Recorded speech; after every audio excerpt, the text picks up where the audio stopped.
అందరికీ నమస్కారం.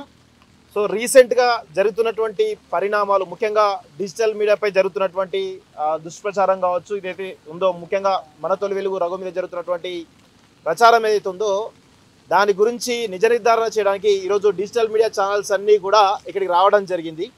సో ఇక్కడ ప్రధానంగా వర్టెక్స్ వర్మ, ఆంధ్రాకు సంబంధించిన వర్టెక్స్ వర్మ, కాంగ్రెస్ పార్టీకి సంబంధించినటువంటి కిచ్చెన్న గారి లక్ష్మారెడ్డి, వీళ్ళందరూ కలిసి బీఆర్ఎస్ పార్టీ సంబంధించినటువంటి వాళ్ళందరూ కలిసి ఈరోజు ఇక్కడ పెద్ద ఎత్తున దళితుల భూములు, ఎయిర్పోర్ట్ ల్యాండ్స్ కబ్జా చేస్తున్నటువంటి విషయం తెలుసుకున్నటువంటి రఘు ఇక్కడికి వచ్చి ఒక స్టోరీ చేయడం జరిగింది. దాని గురించి చాలా పెద్ద ఎత్తున వైరల్ అయింది. ప్రభుత్వం కూడా స్పందించి దాదాపు 26 ఎకరాలకు సంబంధించినటువంటి భూమి ఏదైతుందో దాన్ని వెనక్కి తీసుకోవడం జరిగింది. దాని విలువే 500 కోట్లకు పైగా ఉంటుంది. ఇలా అదేవిధంగా దళితులందరూ కూడా అక్కడ చైతన్యవంతమైన మా భూములు కొల్లగొడుతున్నాయి. గతంలో ఈ తుక్కుగూడ మున్సిపాలిటీ పరిధిలోనే ఈ అంశం ఉండే, ఇది రాష్ట్ర వ్యాప్తంగా ప్రచారం అయింది అని చెప్పేసి దళితులు కూడా సంతోషంలో ఉన్నారు. అదేవిధంగా ఎయిర్పోర్ట్స్ కూడా ఒక రకంగా వాళ్ళు కూడా ఈ మా ల్యాండ్స్ కబ్జా అయినాయి అని చెప్పేసి వాళ్ళు కూడా తేరుకున్నట్టు తెలుస్తూ ఉంది.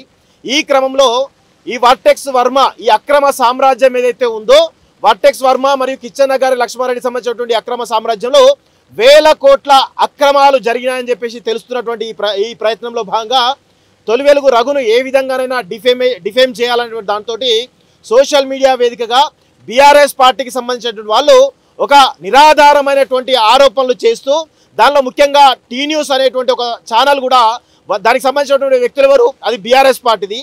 దానిలో సంతోష్ రావు గతంలో ఎండీగా ఉండే, ఇప్పుడు వాళ్ళ భార్య ఎండీగా ఉంది. ఇప్పుడు టీఆర్ఎస్ పార్టీ సంబంధించినటువంటి రాజ్యసభ ఎంపీ దామోదర్ రావు, ఆయన కూడా వన్ ఆఫ్ ది డైరెక్టర్గా ఉన్నారు. వీళ్ళంతా ఎవరు? తెలంగాణను సర్వం దోచుకున్నటువంటి అవినీతి తిమింగళాలు వీళ్ళంతా. ఈ రోజే వెలుగు పేపర్లో రావడం జరిగింది. 25 లక్షల ఎకరాల భూములు ఈరోజు టీఆర్ఎస్ ప్రభుత్వంలో మారినాయి, పట్టాలైనాయి అని చెప్పేసి ఎవరు ఆ ధరణి సంబంధించినటువంటి పోర్టల్ డిజైన్ చేసి 5 సంవత్సరాలుగా మెయింటైన్ చేసినటువంటి టెరాసిస్ అనే సంస్థ చెప్పడం జరిగింది.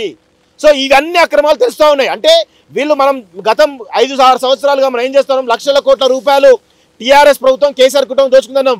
కానీ లక్షల కోట్ల రూపాయలు కాదు, దాదాపు 25 లక్షల కోట్ల రూపాయలు దొబ్బి తిన్నారు గత 10 ఏళ్లుగా ఈ కల్వకుంట్ల కుటుంబం. సో అలాంటి ప్రయత్నాలు మేము ఎన్నో చేసినాం. ఈ అక్రమాలన్నీ అవినీతిని తీస్తే ఈరోజు మా పైన ఒక రకమైన దుష్ప్రచారం జరుగుతుంది. ఒక్క ఎవిడెన్స్ టీ న్యూస్లో, అదొక శాటిలైట్ ఛానల్, ఆ ఛానల్ని నిజ నిర్ధారణ చేయాలి కదా ఈ అంశం మీద. జోయినిపల్లి రోహిణి గారు ఏం చేస్తున్నట్టు, మీ ఎండీగా ఉన్నారు కదా, మీ అవినీతి సామ్రాజ్యం, మీ అవినీతి లీలలు, మీ చాలా రకాల లీలలు మా దగ్గర లేవనుకుంటున్నారా? బరాబర్ దామోదర్ రావు, అదేవిధంగా జోయినిపల్లి రోహిణి, గతంలో డైరెక్టర్గా ఉన్నటువంటి జోయినిపల్లి సంతోష్ రావు దీనికి సమాధానం చెప్పాలి. క్షమాపణ చెప్పకపోతే సంతోష్ రావు, జోయినిపల్లి రోహిణిల అవినీతి సామ్రాజ్యం ఏదైతే ఉందో అదంతా కూడా కక్కిస్తామని చెప్పేసి కూడా మేము చెప్తూ, ఇంకొకసారి ఇలాంటి చిల్లర మల్లర ప్రయత్నాలు చేసి మాలాంటి వాళ్ళపైన దుష్ప్రచారం చేస్తే కనుక ఖచ్చితంగా మా సమాజం, సోషల్ మీడియా, డిజిటల్ మీడియా చాలా మంది ఇక్కడికి వచ్చారు. ఇవి కాక చాలా ఛానల్ ఉన్నాయి. అందరం కూడా తిరగబడితే టీఆర్ఎస్ పార్టీ తెలంగాణలో ఉండదు అనే విషయాలు గుర్తుపెట్టుకోవాలి. అదేవిధంగా ఈరోజు మీరు ఎవరికి సపోర్ట్ చేస్తున్నారు? ఈ వర్టెక్స్ వర్మ, కిచ్చెన్న గారి లక్ష్మారెడ్డి ఇద్దరు కలిసి చేస్తున్నటువంటి ఈ యొక్క అక్రమ సామ్రాజ్యం వెలికి తీస్తే బీఆర్ఎస్ పార్టీ దాన్ని ప్రచారం చేస్తూ ఉంది. మీరంతా ఒక్కటే అని చెప్పేసి మరొకసారి తెలంగాణ సమాజానికి అర్థమయ్యేటట్టుగా మేము వివరిస్తాం.